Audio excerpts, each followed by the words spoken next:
आज म हजुरहरूलाई पोचे कसरी बनाउने भन्ने कुरा देखाउन जाँदैछु। मैले पहिला लेख्छु 1.5 लिटर पानी। 1.5 लिटर पानीमा मैले 30 ग्राम जति सल्ट राख्छु मैले, अनि मजाले उमाल्छु त्यो पानीलाई। हेर्नु होला, मजाले हिट पनि दिनुपर्छ। त्यो पानी मजाले उम्लिसकेपछि मैले के राख्छु भन्दाखेरि भेनिगर राख्छु मैले। भेनिगर राख्छु मैले 300 ग्राम।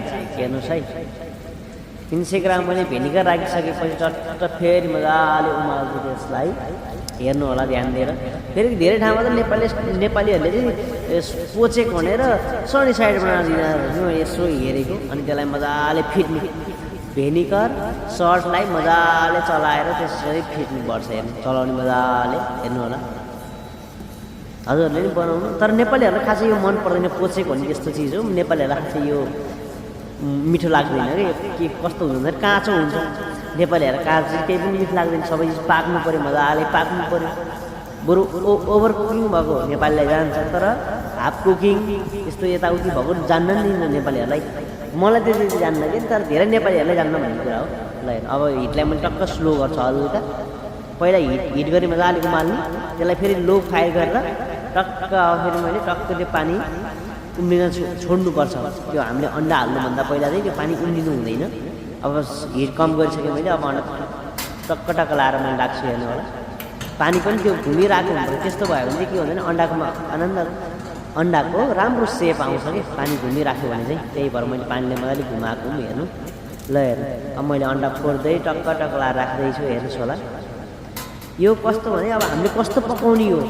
यो कस्तो हुन्छ भन्दाखेरि अब चाहिँ गेस्टले हामीलाई कस्तो अर्डर गर्नुहुन्छ, over easy, medium cooking, well done cooking, यस्तो हुन्छ नि त। तपाईँको अब वेल डन भनेको मजाले पाक्ने भयो, मिडियम भनेको हल्का मात्रै पाक्ने भयो। तपाईँ कस्तो हुन्छ, ओभर इजी भनेको चाहिँ तपाईँको काँचै हुन्छ। तपाईँले हामीले जस्तो त्यो अन्डा निकाल्छौँ नि, अन्डा निकाल्दाखेरि तपाईँको त्यो कटिङ गर्दाखेरि चाहिँ टक्क भित्रको त्यो पहेँलो भाग हुन सर्र बग्ने। ओभर इजीमा चाहिँ सर्र बग्ने हुन्छ भन्दाखेरि, मिडियम कुकिङमा चाहिँ तपाईँको कस्तो भने काट्दाखेरि हल्का बगे जस्तो मात्रै हुन्छ। अनि वेल डनमा चाहिँ कस्तो हुन्छ भन्दाखेरि काट्दाखेरि पनि बग्दैन, त्यो मजाले पाकिसक्यो भने त्यो चाहिँ हामीले खान्छौँ नै हो। त्यस्तो हुन्छ त्यसको। ओभर इजी भने काँचै हो, तपाईँको हालेको त्यही 1 मिनटमा निकाल्ने हो।